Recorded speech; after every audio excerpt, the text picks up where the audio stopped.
छोटकपुर गांव में एक रामू गरीब रहता था। वह बहुत ही परिश्रमी व्यक्ति था, जिसे उस गांव के लोग रामू की कड़ी मेहनत और ईमानदारी के लिए जानते थे। परंतु रामू इतनी कड़ी मेहनत करने के बाद भी वह बहुत गरीब था। रामू अपनी पत्नी कुंती और बेटे अभिमन्यु के साथ गांव के एक छोटे से कुटिया में रहता था। रामू की पत्नी रामू को गरीबी के कारण उसको कोसती रहती थी। हे भगवान, तुमने तो मेरी जिंदगी नरक करके रखी है। पता नहीं कौन से जन्म का पाप भोग रही हूँ। इस गरीबी के दिन पता नहीं कब जाएंगे। अरे अभिमन्यु की माँ, थोड़ा धीरज रखो। हम अपने कर्म के सिवा कर भी क्या सकते हैं। लेना देना तो ये सब ऊपर वाले के हाथ में है। तुम्हारे और हमारे सोचने से क्या होगा। अच्छा, तो मेरी बात तुम क्यों नहीं सुनते हो? धनीराम सेठ के यहाँ से कितनी बार बुलावा आ चुका है। क्या हो जाएगा अगर मैं बाहर जाकर झाड़ू बर्तन कर दूंगी, तो कम से कम घर के राशन का तो खर्चा निकल जाएगा। ऐसी बात मत करो अभिमन्यु की माँ। तुम्हारी ये बात मेरे दिल को बहुत चुभती है। मुझे तुम्हारी ये बात सुनकर बहुत दुख होता है कि मेरी पत्नी उस धनीराम सेठ के यहाँ जाकर काम करे। ये मुझसे देखा नहीं जाएगा। तुम इतना क्यों सोच रहे हो अभिमन्यु के पापा? मैं क्या ये सब अपने लिए थोड़ी ना सोच रही हूँ। मैं भी तो अपने बेटे अभिमन्यु के लिए ही सोच रही हूँ। मैं जानता हूँ कुंती, तुम सही हो, परंतु तुम काम करने नहीं जाओगी। रामू यही सोचकर गांव में घूम रहा था कि वो अभिमन्यु को अच्छा खाना तक नहीं दे पा रहा था। वो जब भी किसी से मदद मांगने जाता तो लोग उसकी गरीबी के कारण उसका मजाक उड़ाते थे। रामू उन सभी लोगों की बातों को चुपचाप सहन करता था। अरे रामू, तुम इतनी क्यों मेहनत करके पसीना बहाते हो? आखिर तुम रहोगे गरीब ही क्यों ना। तुम मान ले रहे हो, तुम कुछ और करके देखो। नहीं धनुराम, मैं गरीब हो सकता हूँ, पर मेरे पास मेरा आत्मसम्मान और मेरा बेटा और मेरी पत्नी है, जिनके लिए मैं इतनी कड़ी मेहनत करता हूँ। तुम देख लेना, एक दिन मैं अपने बेटे को एक बेहतर जीवन दूंगा और मैं उसके सपनों को नहीं छोड़ सकता। धनुराम वहां से हंसते हुए चला गया। रामू भी दुखी मन से वहां से चला गया। शाम के समय जब रामू घर को लौटा तो उसका बेटा अभिमन्यु उसकी प्रतीक्षा कर रहा था।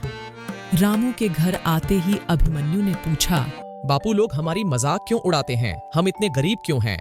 बेटा, लोग हमारा मजाक इसलिए उड़ाते हैं क्योंकि वह मेहनत और धर्म का मूल नहीं समझते। बेटा, हम धन से गरीब जरूर हैं, लेकिन हम प्रेम और दृढ़ संकल्प से धनी हैं। हमें भगवान पे भरोसा रखना चाहिए। वे किसी को निराश नहीं करते हैं। इतना कहते ही रामू अपनी पत्नी कुंती को आवाज लगाने लगा। अरे अभिमन्यु की माँ कहाँ हो? जल्दी से खाना लगाओ, बहुत जोर की भूख लगी है। कुंती रामू के लिए खाना ले आई और रामू जमीन पर बैठकर खाना खाने लगा। और अगली सुबह वह अपने खेत में फावड़े चलाते चलाते वह अधमरा सा हो गया। बंजर जमीन पर फावड़ा भी नहीं चल रहा था। उसके पसीने का पानी उसकी जमीन को गीला कर रहे थे और उसके आंखों के सामने उसके परिवार का चेहरा बार बार दिखाई पड़ रहा था। इस समय रामू अपने आप को बहुत लाचार और असहाय महसूस कर रहा था और इधर गांव का धनीराम सेठ उसके जमीन पर गिद्धों की तरह आंख गड़ाए बैठा था कि कब रामू उससे मदद मांगने आए और धनीराम उसकी जमीन धकिया ले। यह बात रामू को अच्छी तरह से मालूम थी। धनीराम सेठ जब भी उससे खेत पे मिलता तो वह एक ही बात बोलता, रामू, तुझको कितनी बार बोला है, तू इधर उधर धक्के खाता है। तू क्यों नहीं अपनी जमीन मेरे से बेच देता है? मैं इसकी अच्छी कीमत दूंगा। देखिए धनीराम जी, आप बड़े आदमी हैं। मैं ये बात जानता हूं कि आप मेरे जमीन की अच्छी कीमत देंगे, लेकिन आप ही बताइए मैं उसके बाद क्या करूंगा? पैसा ना तो कभी बचा है, वह तो एक ना एक दिन खत्म हो जाएगा। अगर आपको मेरी मदद करनी ही है तो आप अपने नहर का पानी मेरे खेत में 1 घंटा चलवा दीजिए। रामू, मुफ्त का तो पानी में नहीं देता हूं। 1000 रुपया दो, मैं एक दिन पानी चलवा दूंगा। धनीराम सेठ जी, 1000 रुपये में एक ही दिन पानी चलेगा। अगर मैं इतना ही धनी होता तो मैं अपने खेतों में ही पानी नहीं चलवा लेता। फिर धनीराम सेठ और रामू अपने अपने काम में लग जाते हैं। अजी सुनिए, घर का राशन खत्म हो चुका है। पिछले महीने ही मैंने गेहूं पिसवा कर लाई थी और वह बस एक बार का ही बनाने लायक बचा है। मुझे समझ नहीं आ रहा है कि मैं अभिमन्यु को क्या खिलाऊंगी। अरे भगवान, तुम उदास न हो, अभी का तो भोजन बनाओ, मैं शाम तक देखता हूँ। कहीं ना कहीं मैं मजदूरी करके शाम तक 2 रोटी का जुगाड़ कैसे भी कर लूंगा। कुंती खाना बना रही होती है और रामू खेत जाने के लिए घर से निकलता है। रामू जैसे ही घर से बाहर निकलता है, वह देखता है कि एक आदमी सूट बूट पहनकर उसके सामने खड़ा होता है। रामू उसको पहचानने की बहुत कोशिश करता है।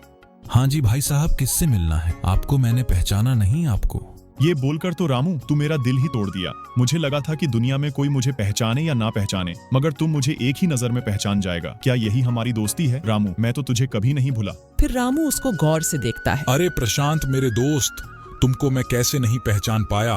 मुझे माफ करना, मुझे पहचानने में देर हो गई। लेकिन तुम जब यहाँ से गए थे तब तो तुम बहुत छोटे थे मेरे दोस्त।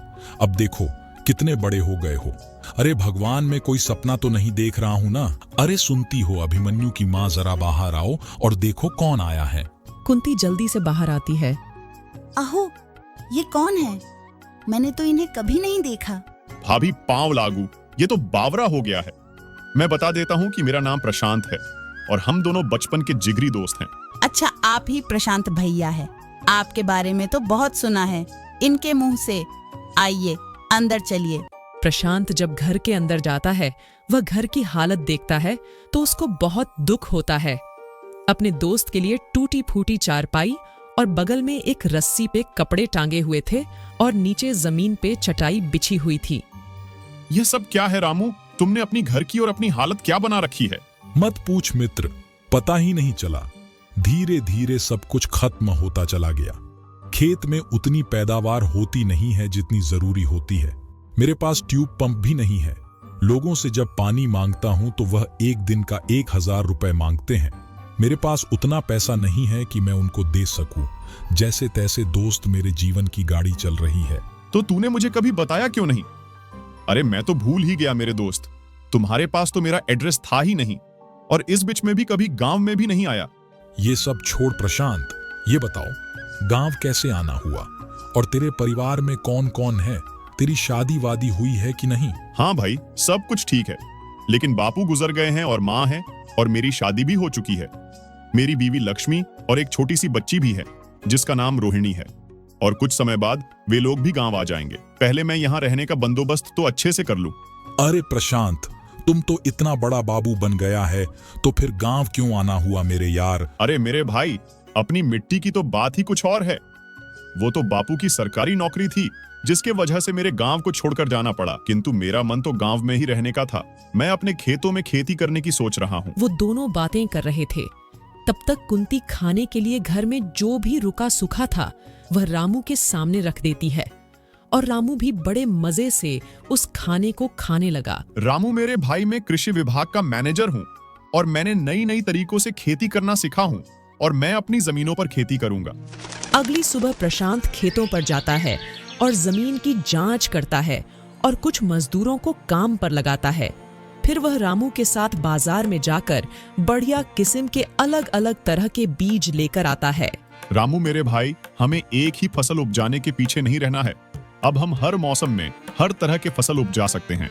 प्रशांत जैसे जैसे बोलता है वैसे वैसे रामू अपनी खेती करता है और दोनों दोस्त अपने अपने खेतों में कड़ी मेहनत करते हैं। और 1 महीने बीतने के बाद रामू देखता है उसके खेतों में बहुत ही अच्छी फसल हुई थी जिसे वह बाजार में ले जाकर बेचता है और वह अच्छी आमदनी करता है। फिर घर आते समय रामू प्रशांत से बोलता है, प्रशांत मेरे भाई, आज तुम्हारे वजह से मैं इतनी अच्छी आमदनी किया हूँ। सच में तुम कोई फरिश्ते से कम नहीं हो।